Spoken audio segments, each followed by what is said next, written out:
Friends, இந்த மிக டேஸ்டியான மினி கத்திரிக்காய் பொரியலை நாம் ஒரு 10 நிமிடத்திலே செய்து விடலாம்.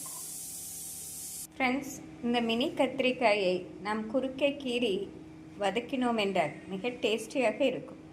ஃப்ரெண்ட்ஸ், கத்திரிக்காயை நாம் இப்படி குறுக்காக நறுக்கி இப்பொழுது தாளித்து விடலாம். கடாயில் 4 ஸ்பூன் எண்ணெய் ஊற்றி விடலாம். கடுகு, உளுந்து, ஜீரகம் போடலாம்.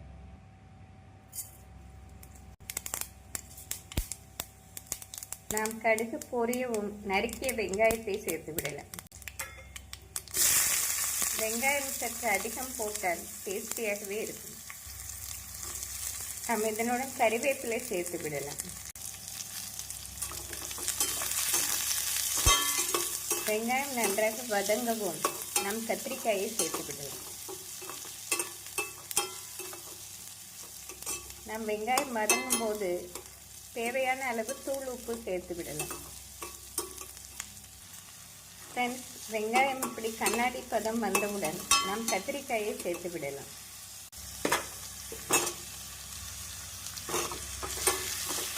நம் கத்திரிக்காய் சேர்த்து தேவையான அளவு மஞ்சள் பொடி, குழம்பு மிளகாய் பொடி போட்டு விடலாம்.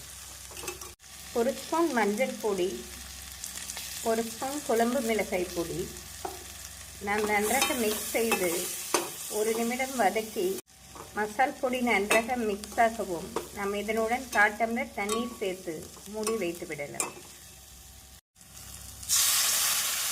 நாம் இந்த அளவு தண்ணீர் சேர்த்தால் சரியாக வரும். நாம் மூடி போட்டு மிதமான தீயில் 10 நிமிடம் வைத்தோம் என்றால் கத்திரிக்காய் வெந்து வந்துவிடும். ஃப்ரெண்ட்ஸ், 10 நிமிடம் ஆக்கிவிட்டது. நாம் கத்திரிக்காயை திறந்து விடலாம்.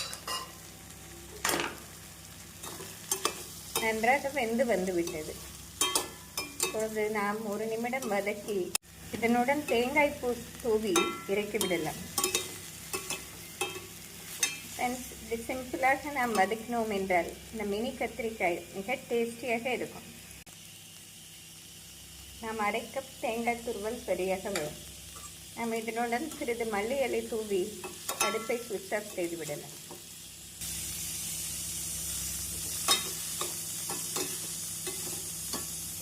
அருமையான மினி கத்திரிக்காய் பொரியல் ரெடி.